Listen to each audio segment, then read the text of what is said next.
호세아 12장입니다. 여기 주보의 설교 요약을 보시면서 같이 보겠습니다. 크게 두 가지로 보겠습니다. 1절에서 6절까지 하나님께 돌아오라.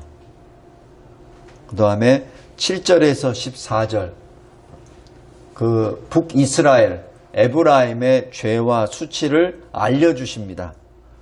왜? 하나님께로 돌아오라고. 그래서 전체 주제는 하나님께 돌아오라입니다. 먼저 1절에서 6절입니다. 에브라임은 하나님을 신뢰해야 될 하나님의 사람들입니다. 그런데 어리석게도 여기 1절 보면은 바람을 먹고 동풍을 따라가서 이죠. 그러니까 헛것을 쫓아간다는 얘기입니다. 왜 우리가 허파에 바람이 불었다는 그것과 좀 비슷합니다. 그러니까 헛된 바람, 공허한 바람을 먹고 거짓과 포악을 더하여 아수르와 동맹을 맺습니다. 나중에 결론적으로 어떻게 되죠? 아수르에 의하여 점령당해버리죠. 그 다음 도움을 얻기 위하여 기름을 싸들머지고 애굽으로 나아갑니다. 1절 후반부입니다. 그래서 동맹을 애굽과 맺고 돈으로 이 도움을 구하죠. 여기에 대해서 하나님이 2절에 이렇게 말씀하십니다. 행실대로 행위대로 보응하시리라. 지금 그렇게 말씀합니다.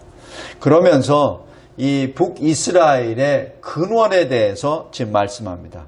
바로 3절 4절입니다. 너희들의 조상이 누구지? 이스라엘 야곱이지. 야곱이 어떻게 태어난지 알아? 모태에서 형 에서와 같이 모태에서 싸웠잖아. 그리고 형 에서의 발꿈치를 붙잡고 나왔잖아. 바로 누구야? 너희 조상. 너희들의 그 조상이 누군지 알고 있어? 그리고 그 조상이 어떤 결과를, 어떤 인생을 겪었는지 알아? 그렇게 해서 나름대로는 자기가 언약을 지키고 신앙을 지킨다고 했으나, 그러나 나중에 저 야복강 나루터에서 기도할 줄도 모르고 자기 머리로 전부 다 셋대로 나누어서 다 보냈지. 그 다음에 그 야곱이 어떻게 했지? 기도할 줄도 몰랐어. 넋놓고 있을 때 내가 그의 허리춤을 잡고 씨름을 했지. 그리고 내가 그의 간절한 기도를 내가 들어주었어. 그것이 4절입니다. 천사와 겨루어 이기고 울며 하나님이 야곱의 기도를 들어주셨다는 얘기죠. 그리고 그뿐만 아닙니다. 내가 너희의 조상 그 야곱을 베델에서 만나 주었지. 네, 잘 기억해. 에브라임, 북이스라엘. 너희들 그 베델이 바로 너희 조상 야곱이 하나님을 만난 장소라 하나님의 집이라고 그렇게 부른 것 아니야? 그것이 바로 너희들 예배의 중심지였잖아. 근데 너희들 잘 봐. 이제는 벳 아웬에서 우상을 섬기고 있는 나라가 됐지. 그래서 베델은 뭐예요? 하나님의 집. 벳 아웬은 우상의 집입니다. 거짓의 집, 그 뜻입니다. 그러니까 지금 북이스라엘이 베델을 중심으로 해서 예배를 드리고 하나님을 만났던 조상을 기억하며 하나님을 중심의 예배와 신앙생활을 했어야 되는데, 거기서 옆에 있는 벳 아웬으로 가서 거기다 우상을, 제단을 쌓고 우상을 섬기는 그러한 죄를 범하게 됩니다. 언약의 하나님을 멸시하고 하나님이 베풀어 주시는 은택을 내던져버리죠. 그리고 여기 5절 보십시오. 여호와는 만군의 하나님이라는 것을 야곱, 여러분들의 조상이 직접 보았지. 직접 보았지. 여기 창세기 32장 한번 보세요. 창세기 32장.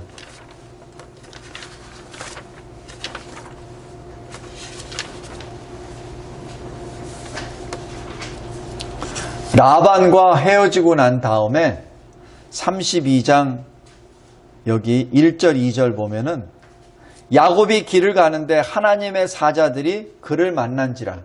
2절에 야곱이 그들을 볼 때 이르기를 이는 하나님의 군대라. 그 땅 이름을 마하나임이라 하였더라. 바로 야곱은 이 장인 라반과 헤어지고 난 다음에 그 다음에 만군의 하나님의 군대를 보게 됩니다. 그 이름이 바로 마하나임입니다. 지금 여기 이 하나님께서 에브라임이 마치 자기가 하나님과 전혀 관계없는 자수성가한 그러한 나라로 착각을 해서 자기 마음대로 행하는 것을 지금 하나님이 근본적인 뿌리부터 지금 가르치고 계십니다. 그래서 6절 보십시오. 너는 하나님을 기억하고 하나님께로 돌아와라. 어떤 하나님? 너의 하나님. 지금 다른 하나님이 아니야. 너의 하나님에게 돌아와. 인애와 정의를 지켜. 그리고 너의 하나님을 소망해. 여기서 인애는 히브리어 말로 바로 언약사랑, 헤세드를 말합니다. 그래서 언약사랑은 하나님이 먼저 사랑하신다고 언약을 딱 맺어버리십니다. 그리고 그 언약을 바탕으로 사랑을 계속해서 끊임없이 주십니다. 근데 그 언약의 뿌리는 사랑입니다. 그러니까 이 인애라는 것이 그냥 우리가 이 번역상 인애라고 해서 한자말로 이렇게 들어가 있는데 실질적으로는 하나님의 사랑 그 자체입니다. 근데 사랑이 눈에 보이는 언약을 딱 주시고 그리고 그 사랑을 계속 그 언약에 따라 부어주시죠. 왜? 믿음이 성장하라고. 하나님께서 떨어진 자는 돌아오라. 하나님께로 돌아온 자는 하나님과 동행하라. 하나님과 동행하는 자는 믿음으로 하나님께 예배드리고 하나님을 섬기라. 그 말씀입니다. 돌아오라. 그러면 하나님과 동행하라. 동행하느냐? 그러면은 믿음으로 하나님을 섬기라. 예배드리라. 그럴 때 평강이 임하니라. 지금 하나님이 계속해서 그렇게 말씀하십니다. 두 번째, 7절에서 14절입니다. 그런데 너 에브라임, 너 북이스라엘, 너희들의 죄에 대하여 내가 하나하나 조목조목 내가 너희들에게 지목할게. 하나님은 하나님의 의의를 나타내시며 동시에 북이스라엘 에브라임의 불의를 들춰내주시며 책망하십니다. 여기 7절 보십시오. 너희들은 마치 상인 같아 거짓 저울을 가지고 속이지. 근데 속이는 것도 죄인데 속이는 것을 즐겨. 그게 더 나쁜 죄야. 성도 여러분, 속이는 거는 순간적으로 속일 수 있어요. 근데 그 속이는 것을 즐거워해. 그건 더 나쁜 죄죠. 지금 하나님이 그걸 지금 지적하시는 겁니다. 하나님은 우리 죄를 그냥 나타난 현상만을 말씀하시는 것이 아니라 그 현상 밑에 있는 우리의 탐심을 지적하십니다. 탐심. 왜 가난한 자에 대해서 하나님께서 그렇게 게으르다, 미련하다라고 하시냐면은 가난 그 자체가 나쁜 것이 아니라 가난할 수밖에 없는 그의 게으름을 지적하시는 거죠. 그죠? 열심히 일할 수 있는 머리와 손과 발, 건강을 다 주셨는데 일을 안 해.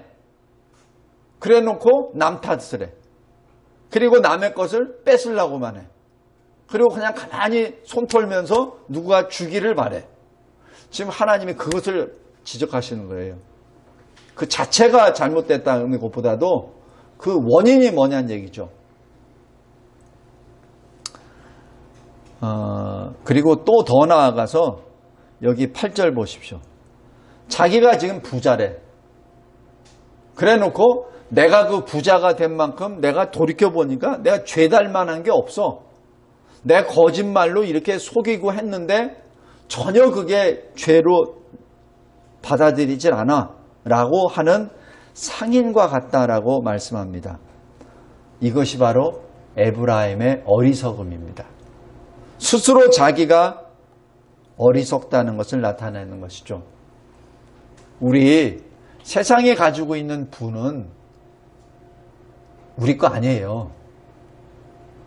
세상에서 누리고 있는 우리 명예, 우리 거 아니에요. 우리가 가지고 있는 재물, 우리가 가지고 있는 아파트, 차, 우리 거 아니에요. 그거 어떻게 증명하냐고요? 지금 당장 죽으면 누구예요? 내일 살 수 있는 확신이 있나요? 그건 아무도 모르잖아요. 그죠? 누구도 확신할 수 없습니다. 우리가 가지고 있는 것 우리 거 아니에요. 하나님이 우리에게 잠시 맡겨주신 거예요. 하나님의 뜻을 이루는 선한 손이 되라고, 발이 되라고 우리에게 맡겨주신 겁니다. 근데 그것을 지금 여기 에브라임은, 북이스라엘은 자기 재물이라고, 자기가 부자라고 지금 자랑하고 있는 것이죠. 사람은 하나님의, 특별히 그리스도인은 하나님의 눈을 봐야 의식해야 됩니다. 그런데 보통 사람들은 사람의 눈을 의식해요. 다른 사람들이 어떻게 생각할까? 여기에 초점이 들어가 있어요. 다른 사람들이 나를 어떻게 생각할까? 그런데 그것이 주가 아니에요. 하나님이 나를 어떻게 보실까? 그게 주가 돼야지. 그죠? 근데 우리가 불현듯 하나님보다는 다른 사람의 눈을 의식합니다. 그리고 또 이렇게 말씀합니다. 여기 9절부터 너 에브라임, 북이스라엘, 너희들이 애굽 땅에 있을 때부터 내가 너희의 하나님이야. 근데 왜 너희들이 광야 40년 그리고 약속의 땅 가나안 땅에 들어와서 이렇게 큰 나라가 돼놓고선도 나를 인정하지 않고 왜 나를 떠나지? 지금 그 말씀하는 겁니다. 지금 하나님이 지금 근본을 가지고 지금 말씀합니다. 애굽에 있을 때부터 내가 너희들과 함께 동행했던 너의 하나님이야. 그러면서 여기 11절 보십시오. 길르앗이 어디지? 우리 잠깐 보겠습니다. 우리 창세기 31장 보십시오.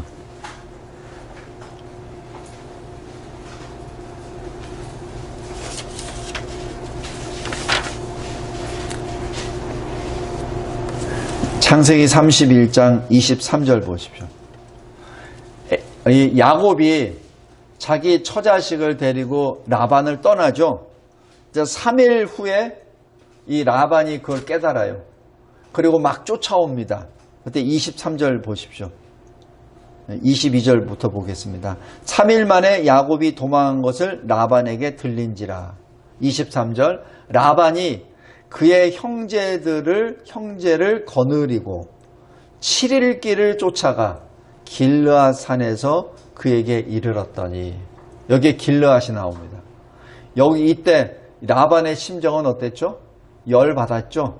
그래서 야곱을 어떻게 하여튼 처단하려고 온 겁니다. 그리고 이 야곱이 가져간 모든 재물 다 뺏으려고 한 거죠. 이때 하나님이 24절에 오십니다. 밤에 하나님이 아람 사람 라반에게 현몽하여 이르시되 너는 삼가 야곱에게 선악간에 말하지 말라. 지금 하나님이 직접 들어가십니다. 그래서 라반이 야곱을 더 이상 공격 못합니다. 지금 이게 뭐죠? 여기 11절입니다. 다시 호세아 12장 11절. 길르앗은 불의한 것이냐? 너 길르앗 어느 곳인지 알아? 너희 조상 야곱이 라반에게 공격받을 때 하나님이 지켜주신 장소야. 그런데 너희가 거기서 어떻게 했어? 너희 조상 야곱을 도와주신 하나님을 기억하지 않고 오히려 하나님을 대적하는 불의를 행해? 지금 그 말씀하는 겁니다. 그 다음에 길갈입니다. 길갈이 뭐죠? 여호수아가 요단강을 건너고 여리고성 앞에서 할례를 행했던 장소잖아요. 그러면서 뭐라고 합니까? 애굽의 수치를 굴려보냈다. 그래서 길갈 아닙니까? 그러니까 과거 애굽의 노예였던 그 수치를 하나님 앞에 예배도 제대로 못 드렸던 그 수치를 지금 다 굴려서 떠내려보는 할례 장소 아닙니까? 근데 그 길갈에서 숫송아지로 우상을 드려? 우상 예배를 드려? 라고 지금 하나님이 지금 책망하시는 것이죠. 그리고 또 말씀합니다. 너희들이 과거에는 진짜 숫자도 적고 미약하고 비천한 족속들이었어. 그런데 지금은 어떠니? 지금은 힘이 강한 나라가 됐지? 그것을 기억하라. 너희들의 그 과거를, 너희들의 뿌리를 기억하라. 라고 말씀합니다. 신명기 26장 5절입니다. 하나님이 지금 모세를 통하여 한 선지자를 들어서 애굽의 노예에서 건져내 주시고 광야에서 40년 동안 돌보아 주셨다는 사실을 기억나게 하십니다. 하나님은 이스라엘이 성장하기 위하여 교육을 시키시고 여러 선지자를 통하여 이상도 보여주시고 10절입니다. 비유도 주시고 말씀을 주셔서 구원의 길을 계속 반복적으로 알려주십니다. 계속 반복적으로. 우리가 하나님의 말씀을 읽을 때 왜 이렇게 똑같은 말씀을 계속 반복해서 하지? 그죠? 우리 오전에 신명기도 마찬가지입니다. 신명기 12장 말씀이 어떤 특별한 말씀인가요? 아니에요. 똑같은 반복적인 말씀입니다. 예수님이 하신 말씀은 또 어떻죠? 3년 동안 똑같습니다. 상황이 다르고 어떤 대상이 다를 따름이지 그 중심은 똑같아요. 뭐예요? 회개하고 돌아오라. 하나님께로 돌아오라. 천국이 가까이 왔느니라 돌아오라. 계속 그 핵심은 그거예요. 핵심은. 그리고 나중에는 어떻게 하십니까? 그 길을 주님의 생명으로 직접 열어주시잖아요. 그 길로 돌아오라고. 지금 똑같습니다. 우리 빌립보서 3장 한번 보세요.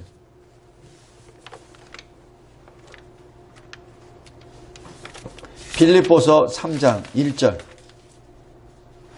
하나님의 말씀은 계속 반복입니다. 어떤 때는 이상으로, 비유로, 어떤 때는 말씀으로 들어갑니다. 빌립보서 3장 1절. 끝으로 나의 형제들아 주 안에서 기뻐하라. 너희에게 같은 말을 쓰는 것이, 똑같은 말을 계속해서 쓰는 것이 내게는 그렇게 수고롭지 않아. 너희에게는 안전하지. 이것이 성경의 원리입니다. 그래서 성경의 원리는 계속 반복입니다. 계속 반복입니다. 왜? 우리가 듣긴 들어도 못 들으니까. 보기는 보아도 보지 못하니까. 우리에게 주시는 그 말씀입니다. 계속 반복적입니다. 여기 설교요약 큰 2번에 작은 8번입니다. 세상의 쾌락과 부를 가지고 멸망의 길로 가지 않도록 광야 40년을 기억하라. 그리고 초막절을 기념하라. 크게 기쁨으로 기억하라. 라는 그 말씀을 계속해서 하십니다. 성도 여러분, 말씀을 맺겠습니다. 하나님은 우리에게 반복적으로 교훈하십니다. 그리고 어떻게? 책망하십니다. 책망으로 끝나지 않으세요. 우리를 고쳐주십니다. 바르게 하세요. 그리고 이것을 계속해서 트레이닝, 훈련을 시켜주십니다. 디모데후서 3장 16절, 17절입니다. 왜? 이러한 자격을 갖추도록 하고 행할 수 있는 능력을 주시기 위함입니다. 우리에게 그냥 예수 믿으니까 당신은 그리스도이냐 그 자격 요건만 주시는 것이 아니라 자격을 받았으면은 행할 수 있는 능력까지 갖춰주시는 것이죠. 계속해서.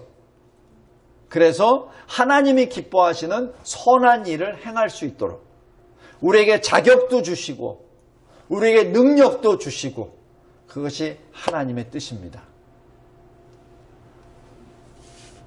이 신학을 공부해서 학위 논문을 써서 이 학위를 받으려고 하는 신학생들에게 유혹이 있어요. 어떤 유혹이냐면 신학의 학위와 일반 학위는 달라요. 그런데 이 일반 세상 학문의 그 요구 사항이 일반 학의 학위 과정을 똑같이 요구를 해버립니다. 신학에서도. 그 얘기는 뭐냐면 박사학위를 논문을 하려면은 이 지구가 생긴 이래로 최초로 나오는 주제와 논문이 돼야 됩니다. 근데 이 신학이라고 하는 것은 최초로 나올 게 없어요. 왜냐하면 계속 반복이니까. 그죠? 그러니까 새로운 어떤 것을 찾으려고 그래요. 새로운 어떤 것. 그러니까 자꾸 어떻게 가야 되죠? 새로운 것을 찾으려고 하니까 격길로 가죠. 그래서 이 신학 박사학위 논문에 이상한 논문들이 나타난 이유가 거기에 있습니다. 자꾸 다른 거를 찾으려고 하니까. 예수님이 하신 말씀은 딱 진리 하나예요. 예수께로 돌아오라. 그겁니다. 천국에 가까웠으니까 회개하고 빨리 돌아와. 그게 전체 주제예요. 그래서 모든 것은 그쪽으로 들어가서 예수를 증거해야 됩니다. 근데 그거는 너무 평이하다고 생각하는 거예요. 그러니까 다르게 세상 학문과 세상 학문이 요구하는 학위의 요건을 찾기 위해서 이상한 것을 찾아요. 이상한 것. 진짜 홍해가 있었냐? 그런 거. 진짜 예수님이 물 위를 걸었대? 이런 거. 성도 여러분, 그것이 신학도들의 시험거리입니다. 그것을 극복하지 못하면 이상한 이단 사설로 빠져버립니다. 그래서 공부 많이 한 신학도들이 이상한 주장을 하는 경우가 종종 있습니다. 그것을 이상하게 생각하지 마십시오. 그리고 신학 학위는 우리가 생각하는 세상 학문에 좋은 학교를 나왔다고 해서 그게 좋은 게 아닙니다. 내용을 잘 봐야 돼요. 그래서 그런 신학도들이 학위를 받고 신학 교수를 하고 또 목회 현장에 있게 되면은 그 신학교가 병들기 시작합니다. 그리고 그 교회가 병들기 시작합니다. 그리고 특별히 그 사람들이 어느 위치에 올라가면은 점점 더 그 악 영향을 많이 미칩니다. 그래서 주의해야 됩니다. 말씀을 맺겠습니다. 하나님은 끊임없이 이 호세아 선지자를 통하여 말씀을 주십니다. 교훈을 주시고 또 책망도 하십니다. 그 책망은 그저 때리기 위한 책망이 아니라 고치기 위한 책망이죠. 그리고 그것을 계속해서 의로 훈련을 시켜주십니다. 그래서 하나님의 백성으로서의 자격 요건을 온전하게 갖추고 그 하나님의 백성으로 살아나갈 수 있는 능력을 옷 입혀 주십니다. 오늘 호세아 12장 마찬가지 그 하나의 샘플입니다. 우리에게 주시는 우리 인생 가운데 하나님이 끊임없이 주시는 그 교훈과 책망과 그리고 바르게 함과 의로 교육함에 늘 기쁨과 감사로 아멘으로 받아들여 순종의 길을 걸어가는 저와 여러분이 되기를 바랍니다. 하나님 아버지 감사하고 감사합니다. 끊임없이 동일한 말씀 하나님께로 돌아오라. 내게로 돌아오라. 나는 너의 하나님이시니라. 그리고 너희가 얼마나 큰 죄와 수치 가운데 있는지 그것을 깨달아라. 내가 내 생명으로 열어놓은 새 살길 생명의 길로 돌아오라. 하나님 감사합니다. 도대체 우리가 무엇이 간데 하나님께서는 우리를 그토록 사랑하여 주시사 우리를 이렇게 부르시고 고쳐주시옵나이까. 하나님, 그러기에 우리는 하나님을 찬양하고 하나님을 사랑합니다. 승전가를 부르는 다윗의 신앙 고백처럼 늘 우리가 주의 이름을 찬양합니다. 우리 주 예수 그리스도의 이름으로 기도드리옵나이다. 아멘.